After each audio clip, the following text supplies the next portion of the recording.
All right, Coach. You played at Citadel. I guess just for the layman, what is the challenge of? I guess for a student athlete from I'll say a normal school, a non-military type school. What are the challenges that are sort of inherent with playing at the Citadel, and just being part of that community? Well, obviously everybody it's always a big leap going from high school to college as far as competing and trying to win right away. And most guys it's just that leap basketball wise and competing at the Division I level. And our league is certainly terrific. Been top 10 to 15 leagues in the country the last 5 years in a row. So the league is very good. That you first and foremost have to adapt to a high level of basketball, probably more than what they're used to, in the high school or prep school ranks. Because we're not going to have a ton of transfers. Mostly they're going to be guys coming out of high school. But then you do. The Citadel is a unique place, and obviously a military school. So there's a structure there, and so you're gonna have to adapt basketball wise. Then you're gonna have to adapt to a competitive academic environment. I mean, we're one of the things that about a military school is very just a daily ritual that becomes a habit for you, but you're moving at high speed all day long. Everyone attends every single class. No one misses class around here. So you're taking all these elite, academic, highly motivated individuals from around the country, putting them in this environment, and now there's no slacking off. You are competing against guys who are going to be in that classroom every day and working hard. And then, of course, you've got this new phenomenon for you called the military, which even if you come from a background where you have family members who may have served in the military, or you have some familiarity with it, or you already know, 30% of our students know that they're going into the service, after graduation. It's still an adjustment because it's a military school. It's not the military. So Right. there's and the Citadel has some unique things. So you have to adjust. We pride ourselves on teaching some of the things that the military has done and have been at the forefront of for hundreds of years. Just from a leadership standpoint and daily habits, a structure. We feel like we can get more done in a day than anybody else can, but adjusting to that pace is probably the first and foremost, I think. Guys, there's always something to do. You're always moving with a purpose. And then just all the different languages. I'm one of those coaches. I probably speak players probably think I have a foreign language, with the different terms and things like that. But certainly there's a whole nother vocabulary they learn as far as going to a military school when it pertains to learning how to wear the uniform properly and the different uniforms and all the different acronyms that the military is kind of famous for. So it is an adjustment. Our guys are doing great, and it's this month is always interesting because it's they get thrown right into the fire right away. When you played there, did you find the basketball part almost sort of a release in your day? I mean, just of all the structure that you had to deal with, and obviously there's so much structure within a basketball program as well. But was it the easiest part of your day in a way? Well, it's certainly, I think for a lot of guys, because there's such an unknown. You're going to a really good school. You have to compete in the classroom, but also what is this thing, the military, and it's just they kind of they're trying to get your attention right away and certainly your first few weeks here it can consume you, but then you learn in time how to get things done quickly and how to move forward. But there's no question, I can remember very vividly my first day of class. It ended, got on my last class, and I sprinted as fast as I could down to McAllister Fieldhouse because I wanted to get in that gym and get some shots up and play basketball. And back then we couldn't start official practice till October 15th. So it was pickup games and the like. But well, that was certainly a fun part of the day. When did the coaching bug first bite you? You know, I'm one of those guys like a lot of coaches. I think, whatever sport was in season, I'm growing up in the Midwest, whatever sport was in season, I was playing it. Baseball, basketball, football. We had a large family, competing in the backyard, playing every different sport. So I love sports from day one. And but I think when it really cemented in my mind that man, I want to stay a part of this as long as I possibly can. I was a junior in high school and was playing football and suffered an unfortunate injury. I had a pretty severe neck injury, and I didn't know if I'd ever play any sports again. And I think going through that rehab process and then finally being able to play basketball again, my senior year and things like that. During that process, I just thought, it just really crystallized in my mind and how much this means to me, and I want to be a part of it as long as I can. So when you finish your college playing career, to go back to 1989, 1990, Yeah. pre-internet, this isn't like, all right, where let me hop on Google and find some opportunities. You hooked up at NC State with Les Robinson, who recruited you to the Citadel. But in terms of just the Wild West of where do I begin in this, there was a relationship there that helped you a little bit. But how does anybody find a job in the coaching world in 1990? Well, in my story, I think everybody has a unique story. So, but mine was really, it was a bolt of lightning. I was very, very fortunate, very blessed.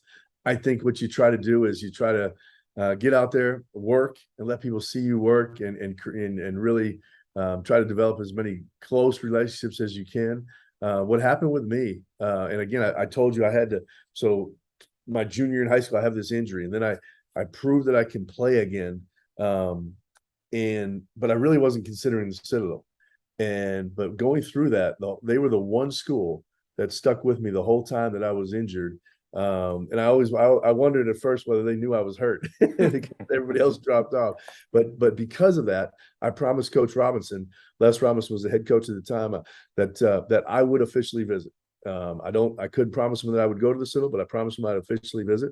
Long story short, I end up taking that visit and decided that this was the place for me, even though I didn't think it would be.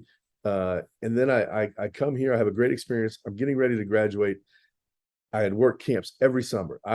There was not a week that back then, you didn't have the personal trainers. You either had summer leagues or you went and work camps and tried to find pickup games and things like that. I traveled the country and actually overseas some too, working camps every single week I could. And then I get to my senior year. I'm applying for graduate assistantships. I get a few, and then IBM comes out of nowhere back home and gives me an incredible offer. And I thought, well, I'll give this a shot. But I knew where my heart was. But I thought maybe I could. AAU was kind of just starting to come to the forefront. Maybe I could get some ties in Chicago, do that on the side, see which way I want to go, but see if this IBM thing is, really if I could live without basketball. And had a great experience at IBM. I'm there 2 years. I'm in the office one day. Phone rings. It's in September. And Coach Robinson had changed on his first staff unexpectedly. He called and he offered me the job. I'm on my way the next day, basically, to be a young assistant in the ACC. We were headed toward probation a year from then, and some things like that, some sanctions. But it was just a bolt of lightning, and it was just one of those relationships that paid off of the kind of the loyalty over the years that we showed to each other. And so Coach Robinson means the world to me. He's recruited me 3 times, once to be a player, once to be a coach, and he was the AD last time I was at the Citadel. So that's how I got started. But I do think that the relationships through all those camps and people talking about you and things like that then led to maybe giving Coach a little bit of confidence that I could handle the coaching thing. How did the folks at IBM take your decision to? It was amazing, and I worked with great people, and like I said, I had a great time. I'm not sure my forte was really. I was the youngest guy in the branch. I'll just take all the customers to the games. Back then, the Bulls were rolling, the Blackhawks were getting going, the Cubs were good. Like I'll be the guy that take everybody to all the games every night. The good customers, but that was my contribution, I think, for 2 years. But they kind of knew my passions and things like that, and they were unbelievably supportive. Now they walked me out of the office right immediately when I told them I was thinking about it, because everything was proprietary and things like that. But they were fantastic, and still talk to a lot of those folks to this day, and cherish my time there, because I learned a lot, and I'm glad I did it. I think I draw back on that experience as much as I did anything I did academically. So when you roll into NC State in 1990, I mean, you're one of the assistants at that point. Yes, it was Buzz Peterson, Al Daniel, and myself, and we were facing a lot of our exact punishments hadn't been handed down yet, but we weren't by the following summer we weren't allowed to recruit off campus. It was there was all kinds of things. We actually had some some rules put in place on earnings and things like that before restricted earnings came into play. But that was to come. But yes, we were the three assistants, so I was on that practice floor every day. Back then you could live scout. And so I got to do a lot of that. I wasn't even old enough to rent a car on my own, but but I could lie, and we didn't have Uber, so I had to figure out taxis and things like that when I landed somewhere. But what a time to be in the triangle. So here I am, and you can live scout. We might have a game at 1 o'clock, and I can go right over to Cameron for a game later that afternoon and sign in, and then go to the Dean Dome later that night and sign in. And what a phenomenal way to get your career started and really learn from. I think every year I was at NC State, either Duke or North Carolina won a national championship, and we were really good our first year as well. We had Roddy Monroe, Chris Corciani, Tom Gugliotta, Kevin Thompson. We were a good basketball team ourselves. So at that age, I mean, my gosh, I mean, you're a pup at that point. Are you, is sort of the fan in you sort of overriding everything, where you're just like, this is awesome? I mean, your point of, we can play, I can go to Cameron, I can go to the Dean Dome, or is that overriding the part of your brain that's going, I don't know exactly what it is I'm doing yet? It was amazing. I didn't want to leave the office. I mean, I really didn't. It wasn't work. I wanted to be a part of every single thing that was going on. And staffs were smaller back then, and we had some things where we were really trying to condense and get control of the program from a standpoint of, because of all the NCAA looking into us and things like that. But I went from living in downtown Chicago, Presidential Towers, to I actually moved into the dorm there, the athletic dorm on campus, and so my life changed a lot. It was a real blur. Coach Robinson was fantastic. I'm sure I look back now, him, Buzz Peterson, Al Daniel, lifelong friends, and I'm sure I made a million mistakes. But I really tried to dive in with the relationships with the players, because I wasn't much older than them, and I really tried to, as I said, get to watch. I just never left the office. I was just in there trying to watch basketball and soak in. I knew I'd been given a special break, and just did not want to not take advantage of every minute of it, and didn't do much else but sit inside the Case Center and watch basketball. Did you feel like you had the players' respect, especially in that first year, when it's just like, who's this dude that's looks like he could, you said can't even rent a car at that point? Oh, exactly. They were fantastic as well. I still friends with those guys to this day, and I think they did. I was very conscious of it. I do think going to a military school, you think about how does school prepare you and things like that. I hardly took a computer class at that point at the Citadel before I went to IBM. So you could say, I was not prepared for that. But the things that the Citadel teaches you, as far to how to operate in a professional environment, and how to dress a certain way every day, and how to interact with not only your peers. See, that's the one thing that's I think people. It's the toughest leadership I think that there is, but I think it's what makes the Citadel so special. Is you have to lead your peers. And as you go through the rank system at the Citadel, you have to learn how to talk to those who are your age, and maybe even a year or two older than you, but everybody's within a few years, and that sometimes can be the toughest leadership there is, because it's not by position and things like that. Everybody comes in and starts equal, and you have to learn that. And I think that helped me just unbelievably in this thing that I was thrown into at IBM. I'm thrown into it. I get a great job, and I'm dealing with people 20, 25 years older than me that obviously know way more. And I have to navigate my way around that. But then I go to NC State, and now these guys were basically the same age. And, I think my learning and seeing leadership styles and making mistakes in college, through this Citadel system, I think really helped me in that. 3 years at NC State, and then you make the move over to VMI, another military school there. But what made the move there for you? Well, see, and again, I've been so fortunate, but I ended up getting a chance to go work for a guy named Joe Cantafio, who had worked under Morgan Wooten at DeMatha, and so I got to be a part of that kind of family, if you will. But I was only there a year, and what a valuable year it was, because I knew I would have some comfort level with a military school, but I also knew enough to assume that not every school is exactly alike. But I knew I'd have some comfort level recruiting guys to that environment. And I guess I was aware enough that I had been given a tremendous opportunity in NC State, and Coach Robinson gave me a lot of coaching and video and responsibilities like that with the players. But I had never been on the road recruiting really. Al Daniel and Buzz Peterson handled most of that. I knew I needed to get experience there that I'd kind of skipped over a couple steps, if you will. I was fortunate, but I saw myself in one regard of, well, if I stay here, will I ever be prepared if I ever get an opportunity as a head coach? Because I just skipped several different steps. And at the same time, restricted earnings came in. And I don't know if any of your listeners or viewers are familiar with it, but the NCAA came up with a rule that they ended up later on getting sued for, and guys made money off of it. But myself, guys like Pete Gaudet at Duke, it was the same position that Roy Williams had at North Carolina. Now he had already left. But I think Jay Billis might have been in that position possibly at Duke at the time. I know Mike Bray and Tommy Emiker were the assistants. But they came up with a rule, and Jim Rosborough called me from Arizona one day. He was on Lute Olson's staff. He was in that position, and it was going to be $12,000 maxed from the school and $4,000 maxed from camps and things like that. And no one knew how long that rule was going to be in place. At that point, we thought it could be forever. Yeah.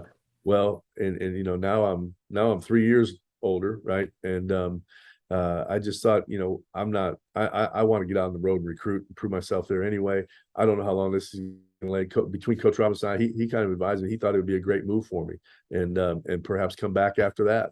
After I got on the road a little bit. So that's away I went. I go to VMI, and I'm with Joe Cantafio for a year there, and just another great experience. How did you like recruiting?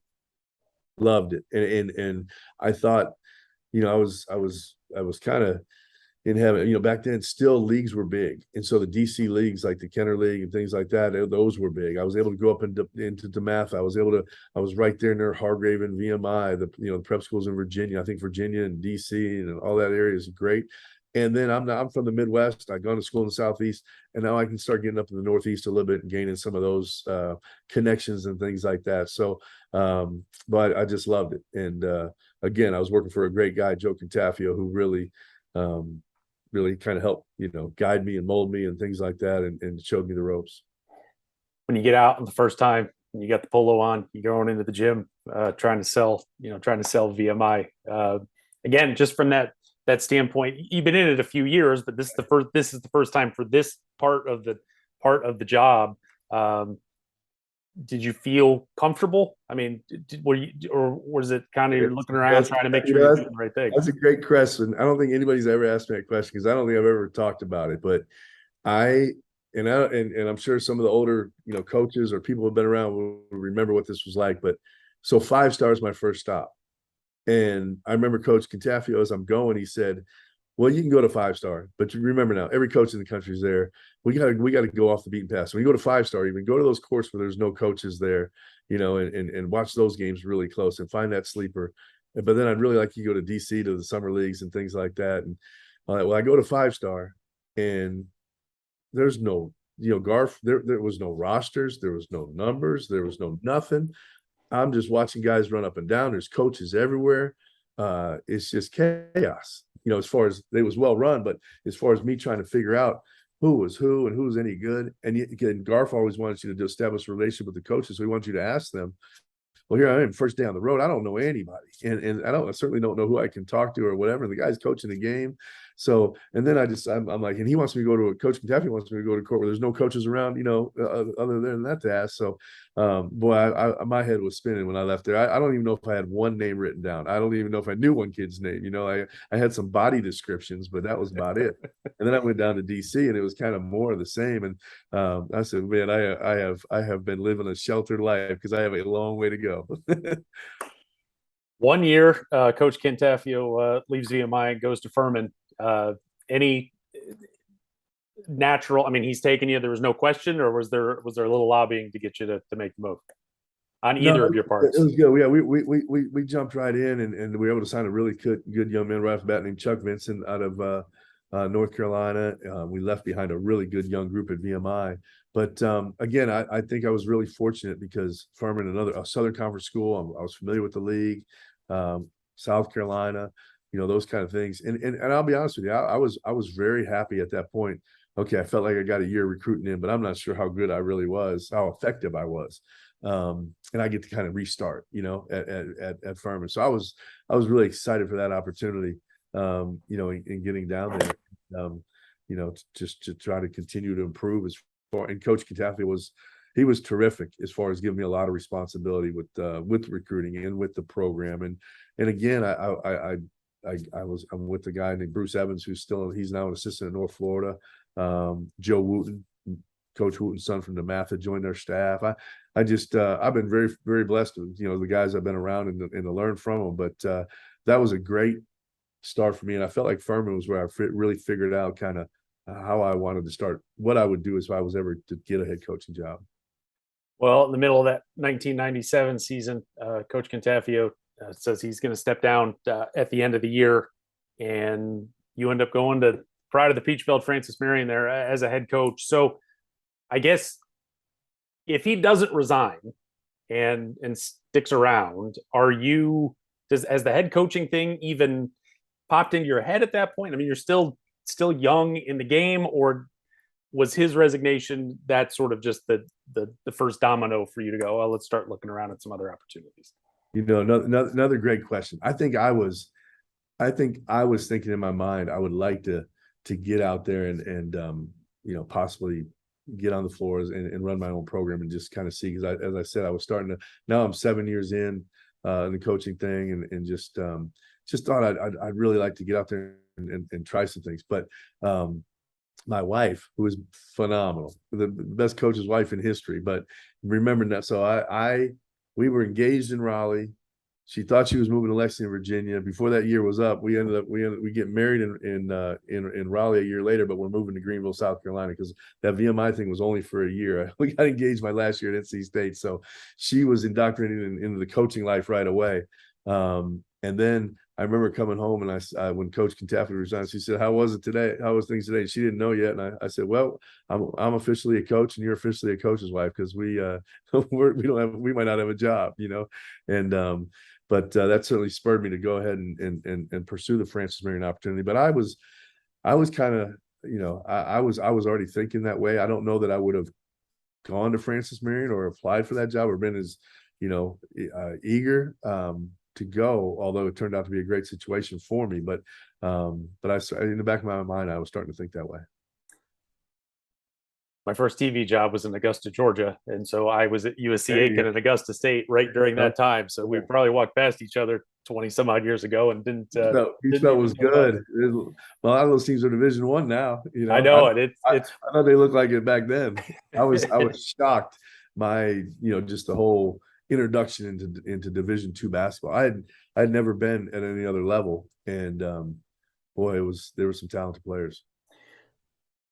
So you're a head coach, running your own program. What was the first moment that you remember of, boy, I'm not an assistant anymore? The assistants make the suggestions, head coaches make the decisions. What was the first? I can tell you exactly what it was, because everything started happening so fast. And again, Division II scholarships can be a little bit split up. Back then, like now, there's movement everywhere. Back then, there was movement at the Division II level, but nothing. Division I, really not. You might have one transfer a year. Guy had to sit out.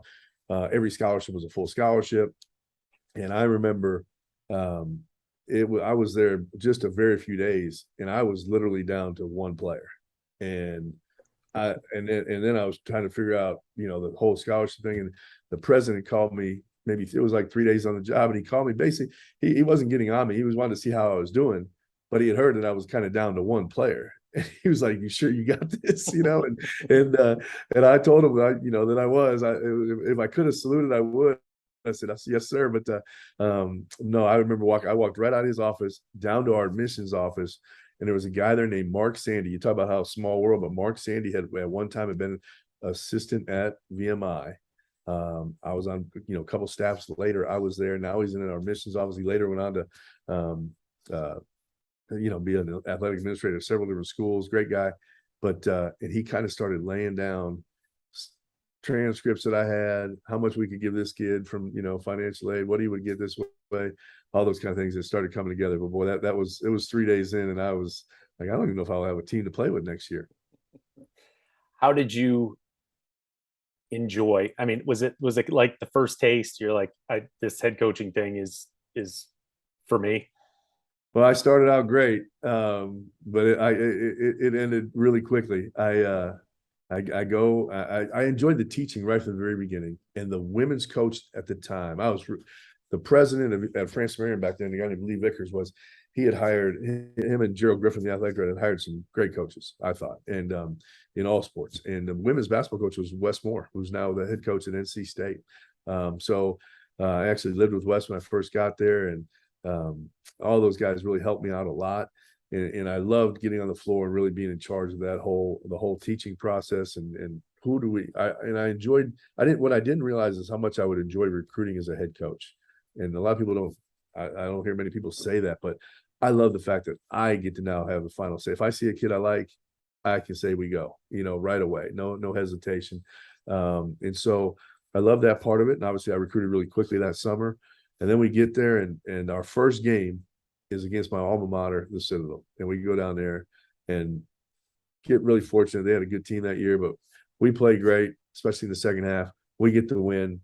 I'm thinking, this is it. We're on our way, and reality strikes, because we come back home and we go to Erskine and Fayetteville State, and we drop both of them. And Fayetteville State, quite honestly, they thumped us in the second half. And at that point, I felt like I'd never win another game, but I thought, wow, there's not a lot of difference sometimes between Division II and Division I, especially in those backcourts.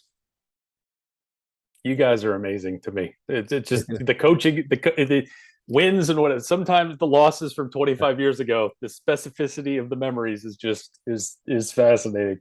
So you wrap up at France Berry in 2000, and your old buddy Buzz Peterson is the head coach, his first year head coach there at Tulsa, and brings you on in an ops position. Was that, you're back in Division I, but at the same time, now you're off the road, you're off the court, in that ops position. How did that transition go for you? Well, and now I'd had just about I had, been at the highest level in the ACC. I'd been, on the road recruiting. I've been a head coach, and Buzz gets a job, and we are still close friends to this day. Back then, our staff at NC State the chemistry on our staff was terrific. And so the first thing is an opportunity to go back with, with a really close friend and help him do something. Tulsa had just come off with Bill Self, the Elite Eight. So that program was really rolling during that era, even before Bill, with Tubby Smith and Steve Robinson and just on and on. That Nolan Richards before that, it was just, that program was one. So just a chance to go to a program at a level of Tulsa, get back, into Division I, and then with a great friend, Buzz Peterson, and other guys on the staff who I knew really well. Al Daniels was going to rejoin him as well, Kerry Keating, guys like that. So was just thrilled to get that opportunity and get back with them. 1 year there, and then Buzz is off to Tennessee, and your wife is probably going, what the heck is going on again? This thing spins fast. So I'd already had two jobs in less than a year, where I had no idea. Both times moved with the head coach, but had no idea that it would happen. Stay in the ops position there at Tennessee. For 2 years? Are you getting antsy? I mean, is it, I know how you guys are, you want to coach, you want to teach, you want to do all that, and just being in more of that administrative role. How did you handle, 2 stops, 3 years, but being, especially coming off of being a head coach to now just being in that support role? I'll tell you, and I'm really thankful that I probably was. I don't remember just being, I don't remember ever looking at another job just to get on the road. I wanted to be on that staff. I wanted to be with those guys. I absolutely loved our time at Tennessee and in Knoxville. And I remember when I first was at Tulsa, Judy McLeod, the AD, she was great to work with, and Buzz gave me a lot of responsibility in that administrative end for all aspects of the program. So I enjoyed that. And then I come to Tennessee, and Doug Dickey's the AD, and he was he would have me in his regular staff meetings every Tuesday. And so I was enjoying the administrative part of it, and felt like I was growing and learning. So I'm obviously at the end of 2 years, I was starting to want to get back on the floor and teach, but I felt like I had really, really good relationships with everybody in the athletic department and the players, and I was enjoying that part of it. And I look back now, and I'm glad that I had those different times where I was able to go back and forth between being a head coach, being kind of an administrative role, being a recruiting role. I think it changes your perspective each time when you get the big picture from an administrative, side of it, and then you go back and I think you see things differently through a different lens, and I think it was really beneficial to me. But it was probably, I would say, timely when I was able to get back on the road. I hadn't started looking at, to get out on other staffs, but maybe in one more year I would started getting really antsy. Well, in 2003, after 2 years as the ops guy there at Tennessee, you're able to slide over and be promoted back to assistant there with Buzz. Was it a joy? I mean, was it more of like, oh God, I missed this? I mean, did that sense of I'm back? And on top of everything else, you're not recruiting at VMI anymore. You're not recruiting for Francis Marion. You're now recruiting in the SEC. It's a much deeper puddle to be wading through, I imagine.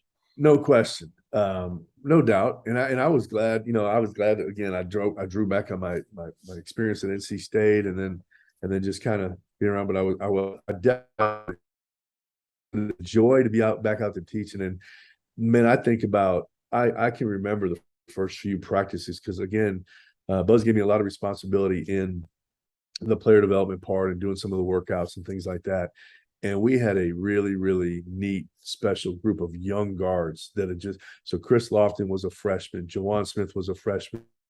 I guess Dane Bradshaw would have been a sophomore. CJ Watson would have been a junior. Or maybe even 1 year less than on those guys. But Chris and Jawan were definitely came in as freshmen. Being on the floor with those guys as they were just adjusting to college basketball, that was so much fun. And I thought all four of those guys ended up having just, really all four really probably exceeded expectations in their college career. And I thought they were just great to be around. So I can remember distinctly just the excitement of going down to that practice floor with them every day. 2005, Buzz Peterson is fired at Tennessee, which means you guys are all fired at Tennessee. Unfortunately, there. Where's your career at that point? Just in terms of you've been around the block enough, but at the same time, is there some easiness? He's quickly lands on his feet at Coastal Carolina and takes you with him. But were your eyes in a lot of different places at that point in your career? I knew I wanted if at all possible to stay in coaching, but again, the uncertainty of just how long, we were out for a little while, and just it was something really going to pop, and if it did happen, and say Buzz was to get a job, was there going to be, was it going to make sense on that staff, or just the uncertainty was tough because now you have a young family, and you had 3 kids by that point. So you're trying to, that was really the first time, the Francis Marion thing, when I got that job after Furman, that was offered right around Final Four time. This one, this was one of the first times it went a little longer. And then I remember, getting the call from Buzz and driving over there the day after his press conference, and excited to get started at Coastal Carolina, but also it was tough. It's tough. You're going from the SEC, you're going to Coastal. You don't know how this is going to go. And man, I've had a lot of breaks in my career. Been very, very fortunate. I would say that group of young men that we ended up coaching at Coastal that first year, I'd put it right up there at the top of the. Man, I didn't see that. That was an unbelievable blessing, and I did not see it coming. I had no idea we'd be able to have the year that we had. And I had a blast. It was just such a fun year. What was it about Buzz Peterson and your relationship and him as a boss that you were comfortable working with him, under him, in different positions for such a period of time? I had met him, I think, briefly 2 other times, like at the Southern Conference tournament. I think once when I was a player, he was at App State, And he said something to me before a game when I was at when he was at App State. He said something at Southern Conference Tournament, and both times I just had an immediate impression that like what a nice guy. That was my first thing. And then when I got to be with him at NC State, I just think he's got a huge heart. Really, really cares about people, and makes it fun. He has it fun. It's fun to go in there and try to help him, get things done. And it really enjoyed working with him at NC State. But then we were able to be together. Our families grew up to get basically together. Excuse me. Grew up together basically at Tulsa, Tennessee, Coastal Carolina. And I just thought he had a family atmosphere. The entire staff, like our families were always together. Like it would not be unusual 3-4 nights in a week we're eating dinner together over at his house, like the whole staff, kids, everybody. Buzz's house is one, him and Jan. I mean, there's 20 to 30 people there sometimes. Like it's just come one, come all. And that's the way he is. And it made this journey through basketball just incredible. And we enjoyed going to work together every day. Well, one last year there at Coastal, and then in 2006, your alma mater comes open.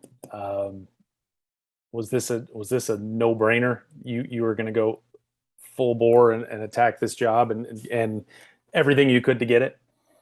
No brainer from the standpoint of Les Robinson's back now at the Citadel as AD. It's my alma mater. It's a chance to be the Division I head coach. But I'm telling you, like that team at Coastal, we were kind of dead in the water in December. We were playing not very good. I remember Bo Ryan. We played Wisconsin. We get beat so bad. His whole press conference, and I went out with Coach after the game. Coach Ryan, I'd known him, and my brother worked for him. And he was apologizing for, he was saying he wasn't trying to run the score up. He was trying to turn the swing over a few times, swing offense. But and I apologize to him because the press, I went to his press conference. The press was all over him about scheduling a team like Coastal, how bad it's going to affect your chances of getting the NCAA tournament, because we were just that bad that night. Right. Man, we go on a winning streak in January and February and just roll all the way to second in that league and play Winthrop and lose on the last second with Greg Marshall there to go to the NCAA tournament. It was just a magical ride with Jack Leisure, Pele, Joe Harris, bunch of guys, Colin Stevens, just a man. That reinvigorated me. I've drawn back to that year so many times in coaching on just how you're not giving up on a team. There's a solution in there somewhere. There's a way we can play that this team can compete. And so I left there kind of. I was like, man, this job had opened up this year. He couldn't wait another year or two, kind of thing. But I was still excited to get down and be a Division I head coach, and obviously going to Charleston and then working for another guy that I trusted completely in Coach Robinson. Did your D2 experience at Francis Marion, as a head coach, did that help at all in the process? I mean, was that part of your resume boosted at all, trying to get a Division I head coaching job, or was everything else important and maybe that wasn't as relevant in the big picture? I think for Coach Robinson, it was really important. I think he would tell you that. He came down to a couple of my games when he was in NC State to watch me at Francis Marion coach. I think he loved the fact that I had head coaching experience. I think he knew, he and I have talked about it at times, but when he had been a head high school coach, and he thought that helped him when he got his first head coaching job at the Citadel.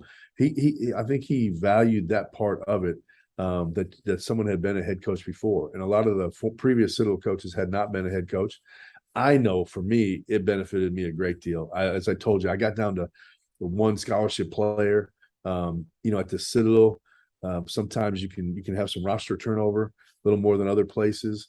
You have to be flexible. I think my Division II experience helped me a great deal in that regard. And I was a head coach just a couple hours up the road.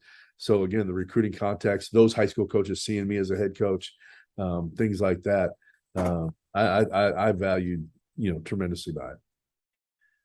Well, Ed, my last question for you, just in terms of the journey, and obviously now you're on second tour of duty there, maybe third tour of duty at the Citadel, but second as head coach for for the young coach just getting into the business that someday wants to be their own Division 1 or lead their own program as a Division 1 head coach, what is your best piece of advice you could pass along to them?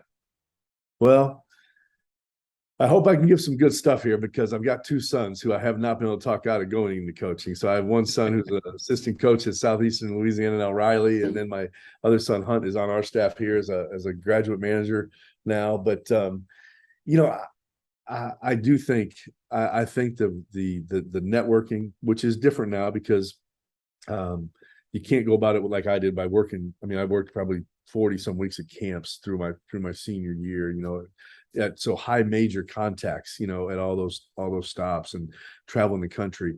But I think you have to find a way, to get some of those contacts.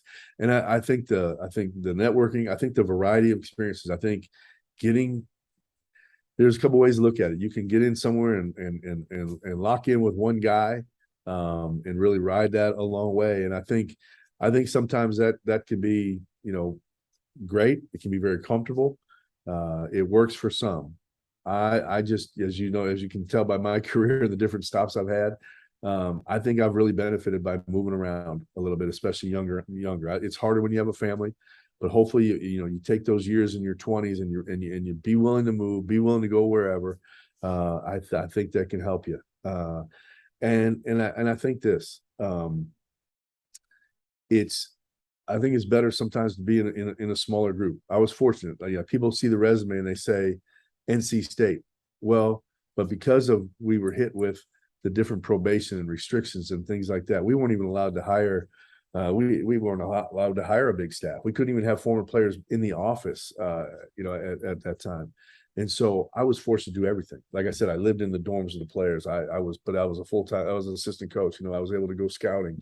I think being part of smaller staffs where people can see you work. If you're good, they'll find you, So I think the networking, I think moving around, being willing to early on and, go for whatever pay you can. I left IBM for NC State. Coach Robinson, I remember when he called me at the office that day, he said, "How much money are you making?" And it was only my second year out of college.